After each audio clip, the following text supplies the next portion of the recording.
जहाँ लोग मतलब संतान प्राप्ति के लिए आते थे, और भीड़ तो बहुत ज़्यादा होता था। एक दिन में नाइट में गया था तो लगभग 1500-2000 के आसपास जनसंख्या थी। तहसीलदार, एसडीएम, सीओ सर आए थे, साफ निर्देशित करके गए हैं कि मतलब आज से दरबार नहीं लगाना है। बहुत बहुत दूर दूर से दर्शक आते थे संतान के लिए एवं बीमार के लिए। तो सावन सोमवार में भगत जी स्वयं बोल रहे थे कि माता रानी का भी बैठना बोले आदेश किए हैं कि अभी मत बैठना सावन सोमवार में करके बोल रहे। अभी छत्तीसगढ़ के साथ साथ अन्य राज्यों में भी फर्जी बाबा और फर्जी देवी माँ के रूप धारण कर अंधविश्वास की ओर लोगों को ढकेलने में कोई कसर नहीं छोड़ रहे हैं। और अब हम बोल सकते हैं अभी कंटिन्यू घटना देखने को मिल रहा है और ऐसे तमाम बाबा के जानकारी मिल रहा है कि फर्जी बाबा के नाम पर लोगों के साथ अंधविश्वास गुमराह किया जा रहा है। और इनके साथ साथ फर्जी देवी माँ लोग भी मार्केट में निकल आए हैं। हर गली गांव में कस्बों में फर्जी माँ बनकर लोग घूम रहे हैं, लोगों का झाड़ फूंक कर इलाज कर रहे हैं। यही अभी कुछ ही दिन के बाद अभी जानकारी मिली है और उन पर कार्रवाई भी किया गया है कि नींबू चाटने से और नींबू चाटने के साथ साथ कुछ पौधे के फूल को साथ में रखते हैं और ज़मीन में डालकर उसे चटाया जाता है। और जो बाबा है, बूटी वाले बाबा, उनके द्वारा खुले तौर पर दावा था कि नींबू चाटने से 10 से 15 दिन में लड़की प्रेग्नेंट हो जाएगी, गर्भवती हो जाएगी। ऐसा पूरे छत्तीसगढ़ में आग की तरह बात फैली। तो छत्तीसगढ़ के साथ साथ अन्य राज्य, यहाँ तक जम्मू कश्मीर से भी लोग निसंतान जो दंपति थे वह प्रेग्नेंट होने के लिए वहाँ तक पहुँच रहे थे। और इसके आड़ में अपन बोल सकते हैं सभी लोगों की चांदी हो रही थी। उस गांव में लाखों की संख्या में लोग पहुंच रहे थे। घंटों दूर दूर तक पूरा कारें बाइक की लाइन लगी रहती थी।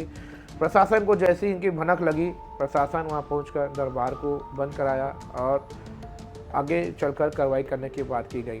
तो नमस्कार, मैं हूं संजय सिंह सिंगर और आप दे रहे खबर छत्तीसगढ़ के सीजी न्यूज। अब हम स्टार्ट करेंगे अब से कि ये जो फर्जी बाबा, अभी जो फर्जी देवी माँ है, हम उनके कुटिया तक पहुंचने की कोशिश करेंगे और मीडिया के माध्यम से आप तक उनके जो बहुरूपिया जो भेष रहता है उन तक पहुंचाने की कोशिश करेंगे। अभी हमें जानकारी मिली थी कि ये फर्जी नींबू वाले बाबा या महासमुंद के पास में बसना गांव है। उस बसना गांव में बूटी वाले बाबा जो है वह 15 साल से लोगों का झाड़ फूँक का इलाज करते आए हैं।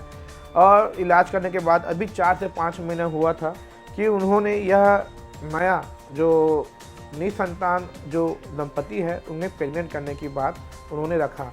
उसके बाद जैसे ही यह बात पता चली, तमाम भीड़ लाखों की संख्या में वहाँ पहुँचने लगे। पहुँचने के बाद लोग अपने समय का इंतज़ार करते थे। ऐसे घंटों घंटों तक लाइन लगी रहती थी। लाइन लगने के बाद कुछ कुटिया के अंदर या जो बूटी वाले बाबा थे अपने साधु रूप में धोती गमछा लगाए, अपने गले में रुद्राक्ष धारण किए वहाँ बैठे रहते थे। और साथ में जो महिला पहुँची थी वह उसे बंद कमरे में बुलाते थे। उनके साथ में जो उनके जो पति है उनको भी बुलाते थे और ज़मीन में नींबू और कुछ फूल के टुकड़े को रखते थे और उन्हें 15-20 मिनट तक चाटने के लिए बोलते थे। बात पूरे छत्तीसगढ़ के अन्य राज्यों में बात फैल गई कि नींबू चाटने से जो निसंतान दंपति है वह प्रेग्नेंट हो जाती है। यह बात पूरा पता चली। बहुत से लोग हमको कांटेक्ट करने लगे कि भैया आप भी आइए, वीडियो बनाएं। तो मैंने साफ तौर पर कह दिया कि ऐसे जगहों पर मैं नहीं आ सकता, अगर मैं आऊँगा तो बंद करवाने के लिए ही आऊँगा। तो जो लोग थे उन्हें मुझे सीधे तौर पर बोल दिया कि भैया अगर ऐसा आप नहीं मानते हैं तो आप ना आए। मैं भी बोला सीधे तौर पर, आप मेडिकल स्टूडेंट हैं, हम समझते हैं कि ऐसा कुछ होता नहीं है, लोगों को गुमराह किया जा रहा है। तो जो आसपास के जो हमको जानकारी मिली है, इससे पहले एक वर्धा में भी ऐसी हुआ था। तो हमने कलेक्टर को जाकर शिकायत किया था। उनके बाद कलेक्टर को शिकायत करने के बाद प्रशासन को भी, उनके जो बीएमओ हैं कवर्धा में, उनसे हमने बात किया था कि बीच में वहाँ के कवर्धा में भी ऐसी झाड़ फूँक के नाम से इलाज किया जाता था, कैंसर लोगों को फूँक का इलाज किया जाता था। वहाँ भी लाखों संख्या में लोग पहुँचे थे। तो जैसे ही अपन जो बीएमओ हैं उनसे बातचीत किए और उन्हें कार्रवाई करने की बात किए, तो कई ऐसे जवाबदार है जो प्रशासन के द्वारा कार्रवाई करने के बाद रखी गई। फिर प्रशासन के आला कमान अधिकारी, बीएमओ, तहसीलदार पहुंचकर उस कुटिया को और उसके दरबार को बंद कराने की बात कही। और आगे चलकर जो भी जांच चलेगा, जांच चलने के बाद जो भी कार्रवाई होती है वह कार्रवाई की बात होगी।